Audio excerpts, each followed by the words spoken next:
வணக்கம். எப்பொருள் யார் யார்வை கேட்பினும் அப்பொருள் மெய்ப்பொருள் காண்பதறிவு. எப்பொருள் எத்தன்மையாயினும் அப்பொருள் மெய்ப்பொருள் காண்பதறிவு. அதாவது புறந்தூய்மை நீரால் அமையும் அகத்தூய்மை வாய்மையார் காணப்படும் அப்படின்னு வள்ளுவர் சொல்வார். நான் தப்பி அது எப்படின்னு கேட்டீங்கன்னா, இப்போ உதாரணத்துக்கு பொய் பேசுதல் அப்படின்னு ஒண்ணு இருக்கு. உண்மை பேசுதல், பொய் பேசுதல் ஒண்ணு இருக்கு. வாய்மைங்கிற அதிகாரத்துல உண்மைதான் பேசணும். அதுல எந்த சந்தேகம் கிடையாது. ஆனால் தப்பித்துக் கொள்வதற்காகவும் சில நேரத்துல நமக்கு தேவையில்லாத நேரத்துல யாராவது தொந்தரவு கொடுத்தாங்கன்னா அப்ப பொய் சொல்லி தப்பிக்கணும். இப்ப நான் வர்றேன், யாரோ ஒருத்தர் நான் பார்க்க போறேன், புரியுதுங்களா? நான் யாரோ ஒருத்தர் பார்க்க போறேன். இதுல இருந்து உங்களுக்கு பாடம் தொடங்கும். யாரோ ஒருத்தர் பார்க்க போறேன் நான். அவர் ஒரு நல்ல மனிதர். அப்ப அவர் ஒரு கருத்து கேட்க போறேன்.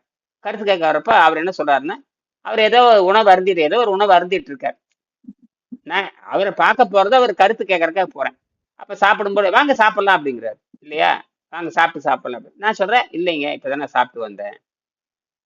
அப்ப நான் பட்டினியோட தான் இருக்கிறேன், நான் யோக மார்க்கத்துல இருக்கிறேன். ஆனா அவரை என்ன சாப்பிட சொல்றாரு. அப்ப என்ன சொல்றேன், இல்லைங்க இப்பதான் சாப்பிட்டு வந்தேன், சாப்பிட்டு வந்துட்டு அப்படின்னு சொல்லிட்டு அவர் சித்த நேரம் பேசிட்டு தேவையான செய்திகளை கேட்டுட்டு நான் வந்துட்டேன். அவ்வளவுதான், முடிஞ்சு போச்சு.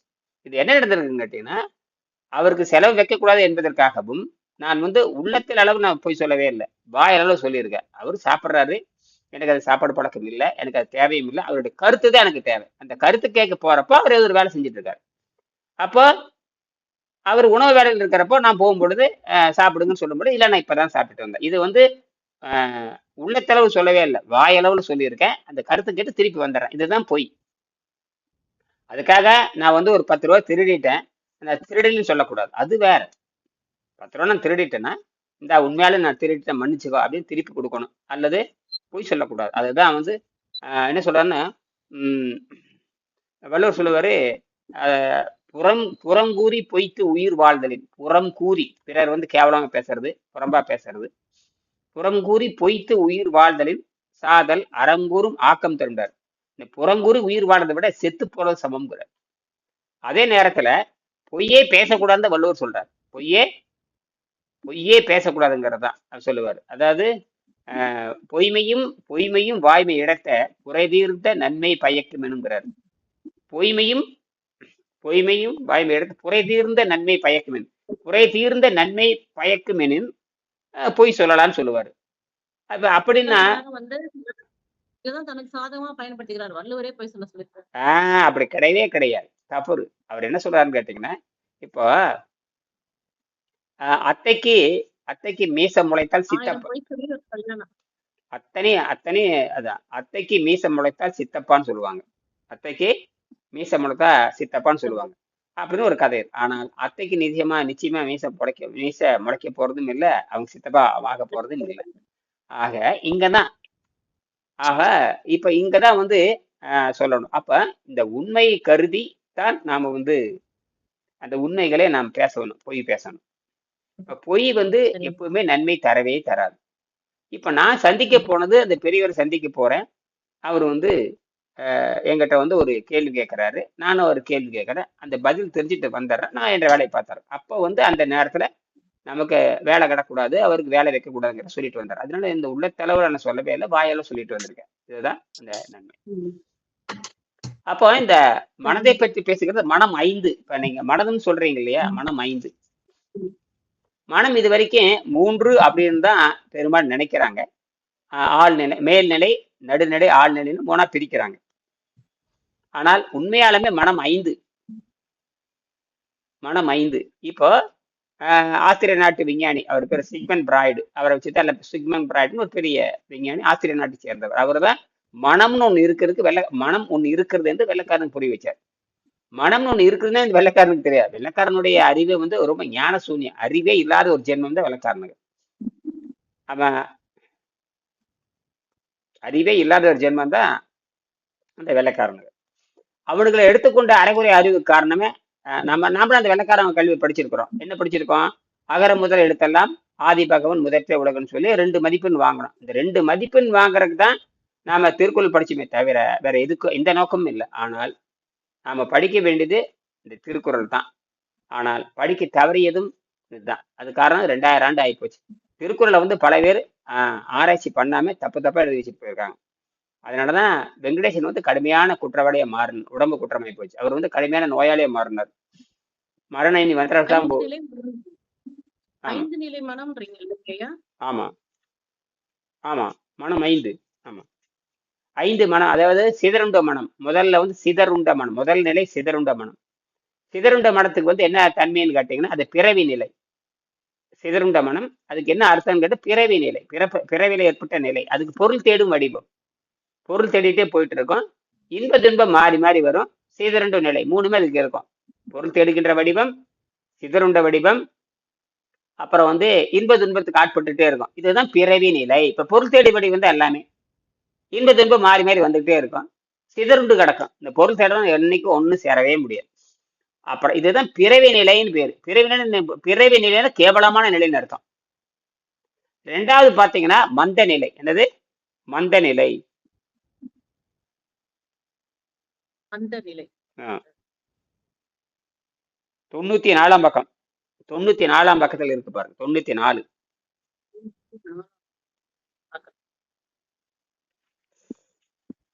நான் நாளைக்கு புத்தகத்தை எடுத்து கையில வச்சுக்கிறேன். நான் பத்திரமா ஆமா 2. ஆமா ஆமா எப்பவுமே அந்த புத்தகம் கையில இருந்துகிட்டே இருக்கணும். எங்க போனாலும் கையில புத்தகம் தான். புத்தகத்தை வச்சுதான் பாடம் நடத்துவேன். ஏன்னா இது நான் எதுவும் கூடி சரிங்க. ஆமா என்ன கூட இன்னொரு புத்தகம் அனுப்பிச்சு வைக்கிற ஒன்றும் பிரச்சனை. நீங்க அந்த பாருங்க, முகவரி இருக்கு பாருங்க, விஜயா புத்தகம் அனுப்பி டக்குன்னு அனுப்பிச்சு வச்சிருவான். புத்தகம் ஒரு பெரிய விஷயம் இல்லை. எப்பவுமே 2 புத்தகம், உங்களுக்கு ஒண்ணு வீட்டுல ஒண்ணு வச்சுக்க, பையில ஒண்ணு வச்சுக்கங்க. எப்பவுமே அது இருந்தா தான் நல்லது. 94ஆம் பக்கம். 94ஆம் பக்கம் நான் படிச்சிடுறாங்களே இன்னைக்கு நைட்டுக்குள்ள. நான் படிச்சிடறேன். 120 அப்ப நிலை மந்த நிலையை பத்தி 304ஆவது பக்கத்துல இருக்கு. அதே 94ஆம் பக்கம் மேல பாத்தீங்கன்னா 124ஆவது பக்கத்தில், அது 124ஆவது பக்கங்கிறது அது பதஞ்சலி புத்தகத்தினுடைய பக்கத்துல இருந்து எடுத்து போடுறாரு. எவ்வளவு பெரிய விஞ்ஞானம் பாருங்க. இந்த பதஞ்சலி யோக சூத்திரத்துல அது வருது. ஆமா பதஞ்சலி யோக சூத்திரத்துல வருது. நான் எல்லா புத்தகம் வச்சிருக்கேன். அது மாதிரி பதஞ்சலி. இந்த புத்தகத்துல இது வந்து விவேகானந்தர் வந்து என்ன பண்றாருன்னா, ஆங்கிலத்தை அதை சமஸ்கிருதத்திலிருந்து ஆங்கிலத்துல மொழிபெயர்க்கிறார். இந்த ஆங்கிலத்து மொழிபெயர்ப்பு வந்து ராமகிருஷ்ணா மடம், சென்னையில இருக்கிற மந்தவேலி இருக்கிற பெரிய ராமகிருஷ்ணா மடம், அவங்க என்ன பண்றாங்கன்னா தமிழ்ல மொழிபெயர்க்கிறாங்க. தமிழ்ல மொழிபெயர்க்கும் பொழுதுதான் அந்த ஒப்புமையை பார்க்கறது, அந்த ஒப்புமையை பார்த்து கண்டுபிடிக்கிறது. அப்போ பதஞ்சலி யாருன்னு பார்க்கும் பொழுது திருமூலரோட ஒரே மாணவர், திருமூலரோட சேர்ந்து பாடம் படித்தவர் தான் பதஞ்சலி. இது யாருக்குமே தெரியாது. நீங்க திருப்பனந்தாள் காசி மடம் கேள்விப்பட்டு, கும்பகோணத்துல திருப்பனந்தாள் காசி மடம், அந்த காசி மடத்துல வந்த திருமந்திரத்துல திருமூலரோடு யாராரு திருமூலர் வந்து குரு வணக்கம்னு இருக்கு. அந்த குரு வணக்கத்துல அந்த திருமூலர் சொல்லுவாரு, நாங்கள் 8 பேரு நந்தி கிட்ட பாடம் படித்தோம்னு எழுதுவாங்க. அந்த 8 பேர்த்துல இவர் ஒருத்தர். யாரு? பதஞ்சலி. அந்த பதஞ்சலி இருக்கிறாருன்னு அப்பதான் தெரியுது. அப்ப பதஞ்சலி ஏன் 2 பேர் தான் முக்கியம். உலகத்துக்கே 2 பேர் தான் முக்கியம். எது? இந்த அகத்தியரில இதுல வரவே மாட்டாங்க. அகத்தியரில வர மாட்டாங்க. அது வேற. அகத்தியர் எப்ப என்னன்னு நமக்கு திருமூலர். அதுபோக சிவயோக மாமுனி, பதஞ்சலி வருவாங்க, வியாக்கரமர் வருவாங்க, சிவயோக மாமுனி வருவாங்க, அப்புறம் திருமூலர் வருவாங்க, மற்ற 4 பேர், மொத்தம் 8 பேர் இருப்பாங்க. அந்த பாடல் இந்த 4 பேர் பேர் தான் இருக்கு. இன்னும் 4 பேர் அவங்க சொல்லல. நாங்க 8 பேர் சேர்ந்து எதுல பாடம் படிச்சோம்னு கேட்டீங்கன்னா, நந்தி கிட்ட பாடம் படித்தோம் வடக்குல. அப்ப வட தமிழ்நாடுன்னு சொல்லுவாங்க. இப்ப வடநாடுனாவே அது தமிழ்நாட்டினுடைய இன்னொரு பகுதி தான் வடநாடு. தமிழ்நாட்டு இன்னொரு பகுதி தென்னாடு. இதெல்லாம் 3000 ஆண்டுக்கு முன்னாடி எல்லாம் ஒரே நாடு, ஒரே மொழி தான். சரிங்களா? சரி. அப்போ நாளைக்கு காலையில எத்தனை மணிக்கு அங்க கிளாஸ் வைக்கணும்? நான் வரேன். சாப்பாடு போடணும். ஆமா ஆமா. அப்ப நீங்க எப்ப எத்தனை மணிக்கு? உங்களுக்கு ஒரு 5 மணிக்கு வச்சுக்கலாமா, 5:30க்கு வச்சுக்கலாமா, எப்படி? 5 to 5:30 அப்படி வச்சுக்கலாம். அரை மணி நேரம் அப்ப வச்சுக்கலாம். இப்ப இதான் அறிமுகம். ஆக இதை மட்டும் படிங்க. அதை பத்தி பேசுவோம். காலையில் எந்திரிச்சு என்ன பண்றீங்கன்னா, நாளைக்கு என்ன பண்ண போறீங்கிறது இப்ப நான் சொல்றேன். பல்லெல்லாம் விளக்கிட்டு முதல்ல எந்திரிச்ச உடனே ஒரு அச்சு வெல்லம் ஒரு 50 கிராம் இருக்கலாம். அச்சு வெல்லமா இருக்கலாம், தேன் இருக்கலாம், அல்லது பனை வெல்லம் இருக்கலாம். இதுல எது வேணா இருக்கலாம். இந்த 4ல அச்சு வெல்லம் இருக்கலாம், பனை வெல்லம் இருக்கலாம், தேன் இருக்கலாம். இதுல ஏதோ ஒன்று வச்சுக்கலாம். அதான் தூய்மையான நாட்டு சர்க்கரை வச்சுக்கலாம். இதை பனவெல்லம் பனமலை வச்சுக்கலாம். அதுவரை என்ன பண்ணுறீங்கன்னா 100 மில்லி தண்ணி, 100-150 மில்லி தண்ணி இருக்கலாம். அதில் வந்து லேசாக சூடு, குடிக்கிற சூட்டில் வச்சுட்டு ஒரு எலுமிச்சம்பழத்தை அரை எலுமிச்சம்பழம் அந்த தண்ணியில் புழியணும். புழிஞ்சிட்டு லேசாக சூடு பண்ணி சர்க்கரை கலந்து அதை முதல்ல குடிச்சிடுறீங்க. அவ்வளோதான். குடிச்சதுக்கு அப்புறம் ஒரு 10 நிமிஷம் ஓய்வு. பனவெல்லம் சொன்னீங்க. அவ்வளோதான். பனவெல்லத்தை சுடுதலில் போட்டு லேசாக சூடு பண்ணுறீங்க. அப்புறம் எலுமிச்சம்பழத்தை புழிஞ்சிக்கிறீங்க, சாப்பிட்றீங்க. வெல்லம் சொன்னீங்களா ஐயா? அதான் வெல்லம் கூட போட்டுக்கலாம். வெல்லம் மாற்றிக்கலாம். உங்களுக்கு எது வேணா போட்டுக்கலாம். தேன் இருந்தால் நல்லது, பனை வெல்லம் இருந்தால் நல்லது. 100 மில்லி தண்ணி தான். ஆமாம், 100 மில்லி 100 150 மில்லி மில்லி இருக்கலாம். 150 மில்லியே வச்சுக்கணும். 150 தண்ணியில் சர்க்கரை போட்டு நாட்டு பனை வெல்லமாக போட்டுங்க. போட்டு ஒரு 30 கிராம் 30 இந்த இனிப்பு புளிப்பு சரியா இருக்கணும். இனிப்பு புளிப்பும்